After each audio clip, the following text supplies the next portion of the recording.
핵심 요약 우주차 가로넣기를 통해서 뭘 했는지 간단히 또 복습을 좀 해보겠습니다.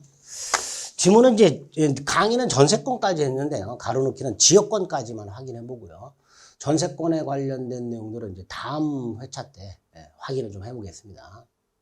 자, 한번 소유권 중에서 상린관계죠. 자, 인접한 토지 소유자는 공동비용으로 경계표 설치할 수 있죠. 이때 비용이 두 가지죠. 설치 비용이 있고 청량 비용이 있죠. 자, 쌍방이 절반씩 부담하는 건 뭐예요? 설치 비용이죠. 반면에 토지 면적에 비례해서 부담하는 건 뭐예요? 청량 비용이죠. 꼭 구별하세요. 설치 비용은 절반 부담, 청량 비용은 토지 면적 비례 부담. 그렇게 공동비용으로 설치한 경계표는 상린자 공유로 추정하죠. 공유로 추정하고 분할이 금지되어 있다는 거 기억하셔야 되죠. 3번 건물 지을 때 경계로부터 반 미터를 띄워야 되죠. 이때 반 미터를 띄우는 건 건물의 가장 돌출된 부분이죠. 그래서 만약에 건물에 처마가 있다. 그럼 처마 끝에서 반 미터입니다. 가장 돌출된 부분부터 반 미터를 띄우도록 하고 있습니다. 반 미터 이상의 거리를 띄우도록 하고 있습니다. 4번 주의토지토행권. 주의토지토행권은 현재 토지용법에 따른 범위와 폭만 인정될 뿐 장차 그 토지의 이용 상황까지 대비해서 미리 그 범위와 폭을 정할 수는 없다. 중요하죠. 5번 취득시효. 자, 취득시효가 완성된 땅이 미등기 부동산이에요. 그럼 등기 없이 취득하나요? 아니죠. 미등기 부동산에 대한 점유 취득시효가 완성됐다 하더라도 점유자는 등기해야 소유권을 취득합니다. 그래서 시효 완성 당시 소유자의 이름으로 보존 등기를 하고 취득시효 완성자에게 이전 등기해야 소유권을 취득하게 됩니다. 6번 아직 등기하지 아니한 시완성자라고 되어 있습니다. 완성 전에 이미 가등기가 되어 있어요. 예를 들어서 갑소유 땅에 가등기권자 병이 있는 상태에서 을이 이렇게 할까요? 갑소유 땅을 을이 점유를 시작했어요. 그리고 가등기가 되었고요. 을이 20년이 됐습니다. 시효가 완성됐어요. 근데 을의 시효 완성 후에 얘가 본등기를 해버렸네. 이렇게. 그럼 본등기 순위는 소급하지만 소유권은 요 본등기한테 취득하잖아요. 따라서 이 병은요, 을의 시효 완성 후에 소유권을 취득한 자가 되는 거예요. 그러니까 아직 등기하지 않은 시완성자 을은 그 완성 전에 이미 설정되어 있던 가등기에 기초하여 시효 완성 후에 본등기를 했다면 그 본등기를 마친 병, 시효 완성 후 소유권을 취득한 자니까 이 사람에 대해서 시효 완성을 주장할 수가 없다가 되겠죠. 7번 소유권 이전 취득 시 완성으로 인한 이전 등기 청구는 매수인의 이전 등기 청구권과는 달리 원소유자의 동의가 없어도 양도할 수 있죠. 없어도. 매수인은 매도인의 동의가 있어야 양도할 수 있지만 취득 시 완성으로 인한 이전 등기 청구는 원소유자 동의 없이도 양도할 수 있습니다. 8번 건물의 저당권이 설정이 되어 있고 증축이 됐는데 증축 부분이 부합됐다면 저당권이라고는 부합된 증축 부분에 효력이 미치니까 이 저당권 실행 경매 당시에 증축 부분이 설령 경매 목적물로 평가되지 않았다 하더라도 경락에는 증축 부분의 소유권을 취득한다.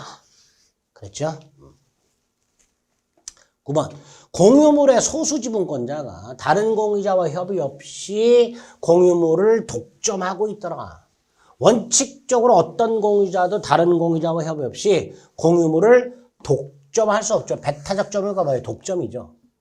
자, 이때 이 소수지분권자, 다른 소수지분권자는 공유물 인도를 청구할 수는 없고 독점 사용 금지 청구할 수 있죠.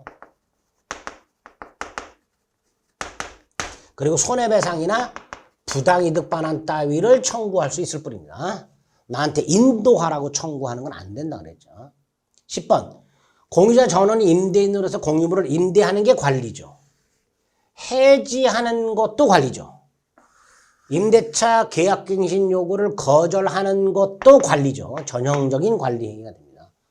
공유물 관리 행위니까 어떻게 해요? 공유자의 지분의 과반수로 결정하죠. 공유자의 지분의 과반수로 결정합니다.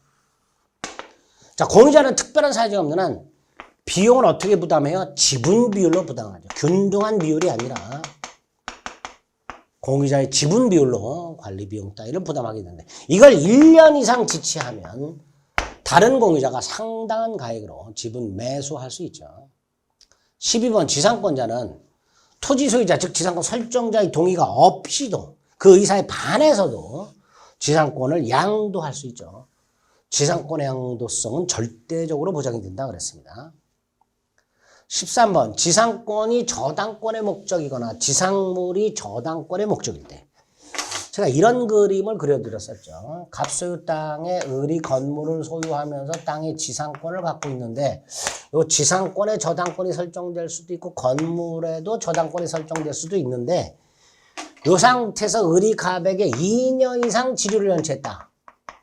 그럼 갑은 소멸 청구할 수 있죠. 자, 이때 이 갑은 저당권자에게 통지해야 되죠. 지상권 소멸한다 이렇게. 통지하고 즉시가 아니라 상당 기간이 경과함으로써 지상권은 소멸하도록 하고 있습니다. 14번 지역권은요. 일정한 목적, 편익이죠. 타인 토지, 승역지죠. 누구의 편익? 자기의 편익, 자기 토지의 편익. 토지의 편익이죠. 자기의 편익이 아니라 타인 토지를 자기 토지 편익에 이용하는 권리. 이게 지역권이죠. 타인 토지가 승역지고 자기 토지가 요역지가 되겠죠. 15번 점유로 인한 지역권 취득기간의 중단과 소멸시효 중단 정지가 있는데 취득기간 중단은 어때요? 모든 공유자에 대한 중단 사유가 아니면 효력이 없다죠. 이게 취득기간이죠.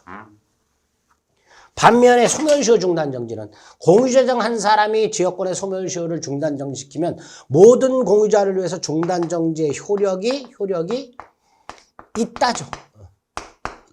요거 구별하시면 충분히 맞출 수 있죠. 끝이 효력이 없다로 끝났으니까 취득기간 중단을 골라주시면 되겠습니다. 그렇죠? 이런 식으로 전세권까지 했지만 소유권하고 지상권, 지역권만 가로넣기로 한번 복습을 했습니다. 시간 날 때마다 자꾸 반복해서 들으셔서 괄호넣기 나와 있는 것만이라도 정확하게 암기하시면 그게 쌓이고 쌓여서 나중에 시험장에서 큰 위력을 발휘합니다.